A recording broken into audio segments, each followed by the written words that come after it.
The Selfish Path to Romance. Download Chapter 1 for free at drkenner.com and at amazon.com. Robert, you're having difficulty with your wife?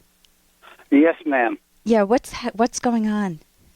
Well, I was telling the gentleman before, my first wife I was married to for 46 years before she passed away to cancer. Okay. I waited a few years, and I remarried again. I married a registered nurse that is retired. Mm-hmm.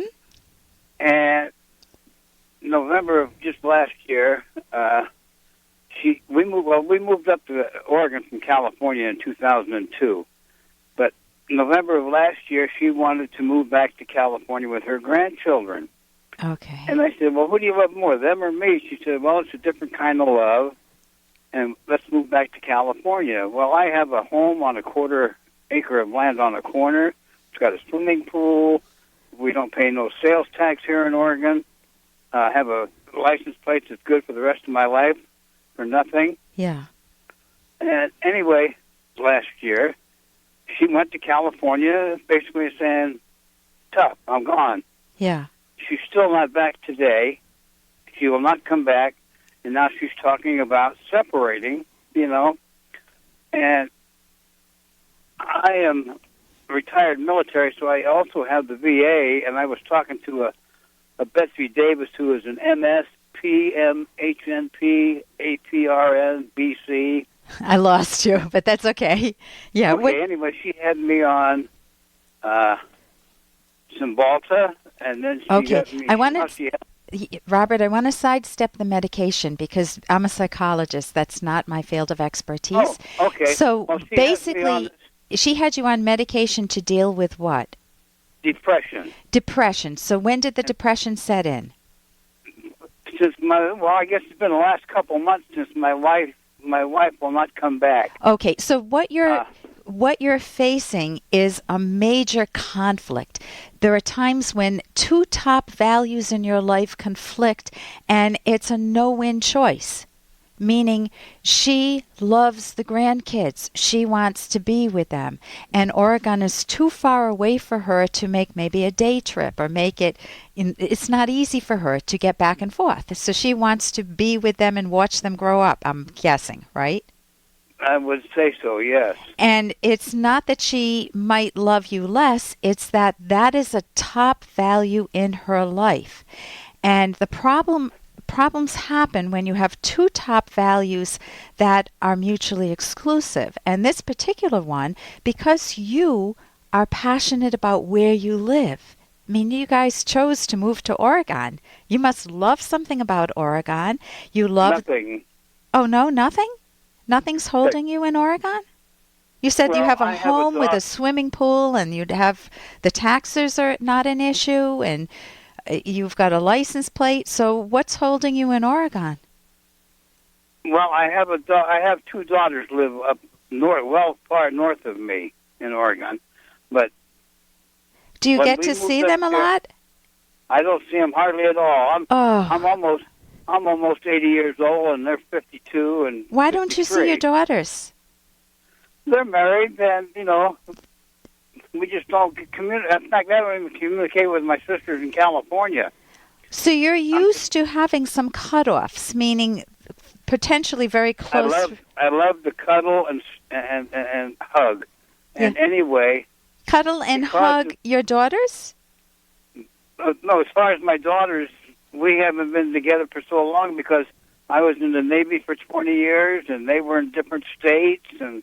Right, so that one of the tolls of serving your country many times is you really sacrifice on the home front. It's really sad.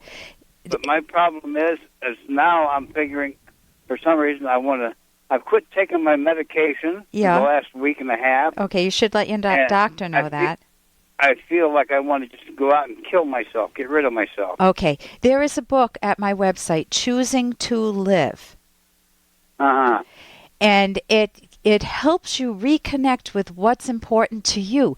Not necessarily to your wife, not necessarily to your kids, but what is important to you, Robert. And killing yourself is never a solution. It's the end of all solutions. True. I realize this. Wonderful. So tell me what will keep you alive. What what action can you take that will give you some hope, genuine hope? Well, this might sound absurd, but I would like to get, say, one of these government-free grants. I could get rid of this house, and I could go back and stay with her down there. Is she open to that? Is she open to that? You going back to California? She won't respond to that. I email her all the time. Okay, so you can't beat yourself up for the fact that she won't respond. It's not, she needs to give you feedback, but you can't force her to give you that. So you want to always make a contingency plan. I recognize I can't force another person's mind, and if they don't want to communicate with me, it's very painful, but don't beat yourself up about it. I don't want to beat myself up about it. I want to figure out what's a backup plan for me. Maybe to connect more with your kids if you want to try that. But I would get some therapy help. You're seeing a therapist now, not just for medication, but you're seeing someone to talk to? Yes. Okay, and is that helping you? No. Okay, then I would recommend going to a website, Academy. Do you have a paper and pencil? Academy of CT. It's all one word, Robert. Academy of CT. academyofct.org. O-R-G. And you want to get yourself a cognitive therapist in your neck of the woods. What type of a therapist? Cognitive, C-O-G-N-I-T-I-V-E, academyofct.org. You can go to my website, and I have a link there also, drkenner.com. But you want to get yourself help ASAP. You want to value yourself. You want to cuddle yourself, Robert.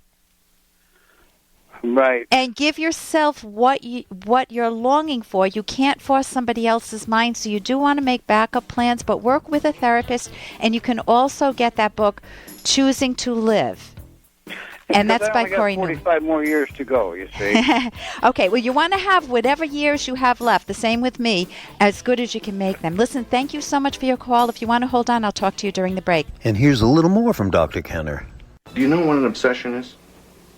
Oh, sure. It's like when a guy looks up girls' dresses. Well, yeah, that's one kind of obsession, but an obsession means that you get so wrapped up in one thing that you forget all the other important things in your life. And how many of us have done that? We've gotten so wrapped up in one thing in our lives, and we forget other important things in our lives, not unimportant things, not things that should be second in line or third in line, but we forget maybe our family, maybe our kids, maybe our relationship with a spouse if we get too involved in work, or we could go the other direction. You get too involved with your kids and too involved in your relationship, and you totally ignore work, and you're running your life into the ground. You can't do that. You need to figure out what are your top priorities and how do you prioritize. That drop was from a darling movie, Kidco, K-I-D-C-O. You may not be able to get it anymore, but it was a movie about kids running a company. And I won't tell you, it's a funny movie. They actually, well, I will tell you, they actually sold manure. So there's a tease for you. For more Dr. Kenner podcast, go to drkenner.com and please listen to this ad. Here's an excerpt from The Selfish Path to Romance by clinical psychologist Dr. Ellen Kenner. Your potential partner's sense of life reflects his or her deepest values, and it is important that you try to identify those values consciously. Some view life as an exciting adventure and, using their best judgment, look for values to pursue that give their lives meaning. Others view life as a frightening burden and fear that achieving great values is hopeless. Some have no personal values and live only for others. You will want to know if your partner's philosophy matches your own and whether that philosophy is a healthy one, pro-happiness, pro-long-range achievement in the real world. People's professed philosophy and values may not be their real ones and may even be in conflict with the values that govern their daily choices and actions. You can download Chapter 1 for free at drkenner.com, and you can buy the book at amazon.com.